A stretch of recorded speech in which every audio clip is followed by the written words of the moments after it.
नमस्कार मित्रांनो, मी Hemant sir, master mind स्पर्धा परीक्षा क्लासेस ढानकीचा संचालक. मित्रांनो, खूप दिवसानंतर आज मी व्हिडिओ घालत आहे. व्हिडिओ याच्यासाठी की आज आपल्याला 500 सबस्क्रायबर कंप्लीट झालेले आहेत. तुमचा मी आभार मानतो की मला प्रतिसाद देत आहात कमी दिवसात, आणि गेल्या आठवड्यात आपल्याला सबस्क्रायबरची संख्या वाढायली, म्हणजे आपले व्हिडिओ आपल्या रील्स मुलांना आवडायला लागल्या. पण त्या पलीकडे मित्रांनो, गणितासाठी मी तुम्हाला नवीन नवीन आयडिया देत राहील, पुन्हा देणार आहे. पुन्हा आपले रोज 1 ते 2 रील्स येतात. मित्रांनो, त्याच्यात काही कमी वाटलं तर मला सांगा. पण आपण जर स्पर्धा परीक्षा करत आहात तर नक्कीच एकदा तुम्ही आमच्या क्लासला भेट द्या, क्लासला या. मी विदाऊट फी म्हणजे 0 रुपये घेऊन विद्यार्थ्यांना शिकवत आहे. जवळपास 5 ते 7 विद्यार्थी आज माझ्याकडे आहेत. आणखी संख्या वाढेलच आणि तुम्ही पण माझ्याकडे याल. पण नुसतं होईल काय? तर मित्रांनो, नुसतं क्लासमध्ये आल्याने होणार नाही, तुम्हाला अभ्यासाची गती वाढवावं लागेल.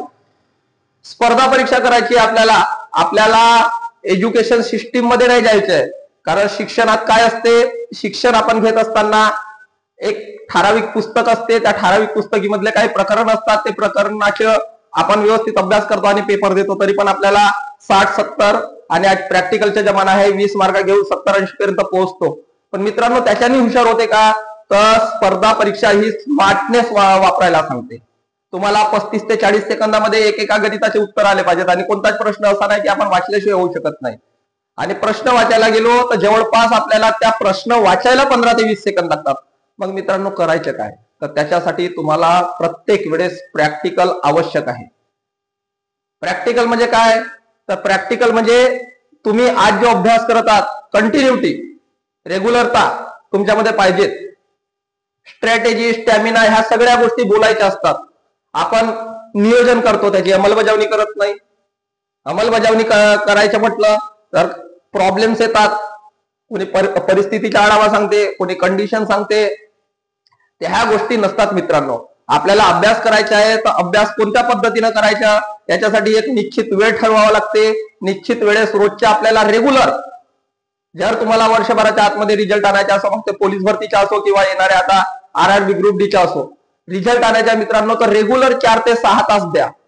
4 ते 6 तास जर तुम्ही रेग्युलर अभ्यास करत असाल तर नक्कीच यश तुमच्या पायाची लोळण घालेल. मंजिले उनको मिलती है जिनके सपनों में जान होती है, पंखों से कुछ नहीं होता, हौसलों में उड़ान होती है. मित्रांनो, गणित केल्यानं होणार नाही, नुसता जीके वाचल्याने होणार नाही, तर तो आपल्याला लक्षात किती आहे. आणि भरपूर सारे मुलं पाहतो घोकणपट्टी करतात. स्क्वेअर म्हटलं तर स्क्वेअर घोकणपट्टी करून ठेवतात 50 पर्यंत. मित्रांनो, कोणत्या स्पर्धा परीक्षेमध्ये काहीच पाठांतर करण्याची आवश्यकता नसते, तर ते समजून घेण्याची आवश्यकता असते. आणि समजून घेण्यासाठी प्रत्येक चॅप्टर, प्रत्येक प्रकरण, गणितातला असो, बुद्धिमत्तेचा असो, इंग्लिशचा असो की तुमच्या जीके असो, तुम्हाला त्या विषयाला व्यवस्थित अभ्यासावा लागेल, जेणेकरून आपल्याला प्रत्येक गोष्टी व्यवस्थित समजायला पाहिजेत. काही मुलांना असं वाटते की व्हिडिओ बनवण्यासाठी, बोलण्यासाठी सर बोलतात. नाही मित्रांनो, आम्ही फक्त अनुभव सांगतोय तुम्हाला. आणि हा अनुभव जो आहे, हा अनुभव एवढंच सांगते. बघा, काल परवा मला एक कमेंट आलं की सर सबस्टिट्यूट केलं तर उत्तर असं येते. मित्रांनो, मी त्याच्याही उत्तर काढून पाहिलं तर सबस्टिट्यूट वगैरे काही नसते. आपल्याला प्रत्येक प्रश्नाच्या उत्तर काढल्यानंतर आपण ते क्लिअर होते का हे बघावं लागते. आता स्पर्धा परीक्षा करायची आपल्याला, तर केव्हा करायला पाहिजे? मी तर तुम्हाला असंच सांगेन की स्पर्धा परीक्षा करायची आहे तर 12वी झाल्यानंतर, 12th रिझल्ट लागल्यानंतर तुम्हाला लगेच स्पर्धा परीक्षेच्या कुठेही लाईव्ह बॅच पेक्षाही तुम्ही जे कोणी शिक्षक तुमच्या ऑफलाईनला आहेत त्यांच्यापर्यंत पोहोचा आणि ऑफलाईनचे क्लासेस करा. ऑनलाईनच्या क्लासेसमध्ये काय होते, तुम्ही काय करता काय नाही तुम्हालाच माहित असते. शिक्षकापर्यंत तुमच्या त्रुट्या जात नाही. आता काल परवा एक आमच्या क्लासमध्ये घडलं, सर मी इथंही लिहितो आणि इथं लिहून झाल्यानंतर घरी जाऊन फेअर करतो. मित्रांनो, स्पर्धा परीक्षेमध्ये फेअर वगैरे काही चालत नाही. जे तुमचं रजिस्टर किंवा नोटबुक जे काही आहे त्याच्यामध्येच तुमच्या चुका तुम्हाला दिसल्या पाहिजेत. ती चूक पुन्हा झाली नाही पाहिजे. याच्यासाठी त्या चुकावर एक सविस्तर पॅटर्न लावा गोल करून, की ही चूक आपल्या हाताने झाली नाही पाहिजे. अभ्यास करताना जनरल नॉलेजचा अभ्यास करतो आपण, जीकेचा अभ्यास करतो, तर जीकेचा अभ्यास करताना तुम्ही नोट्स बनवा. कोणत्याही प्रकाशनचे पुस्तक वाचा, कोणत्याही लेखकाचे पुस्तक वाचा. गेल्या 10 वर्षाच्या रिझल्ट मध्ये पहा काय होत आहे. प्रत्येक वर्षी रिझल्ट लो ला चालला आणि विद्यार्थी वाढत चालले. असं का होत आहे? तर आपण सगळ्यात पहिले काय, हा प्रश्न असा कठीण आहे सर, हा कसा सोडवायचा? मित्रांनो, पहिले कठीणला सोडा, पहिले सिंपल कडे जा. कमीत कमी वेळात सोप्यात सोपं काय होईल हे बघा. जेव्हा ते सोपं होईल तेव्हा तुम्हाला कठीण प्रश्नाचे उत्तर काढता येईल. आम्हाला आमची परिस्थिती अशी आहे की फुकटाचे मार्क आहेत. कोणते?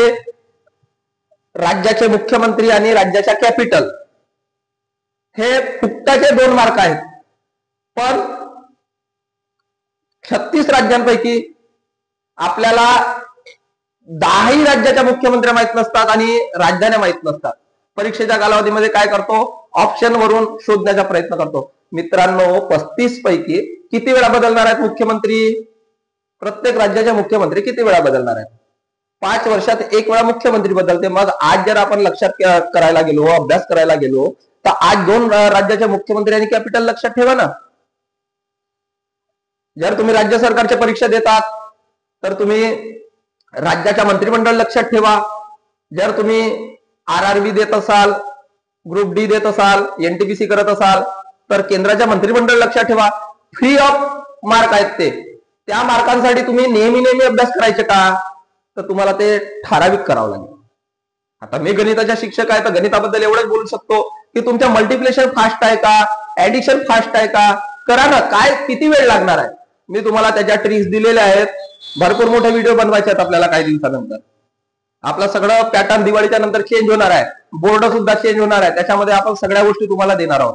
पण मित्रांनो, अभ्यास करताना एकच लक्षात ठेवा की सातत्यता पाहिजे. 2025 ची दिवाळी आपली जर जुन्या कपड्यांवर चालली तर लक्षात ठेवा 2026च्या दिवाळीला जुन्या कपड्यावर नको करा. तिच्यासाठी आजपासून कामाला लागा.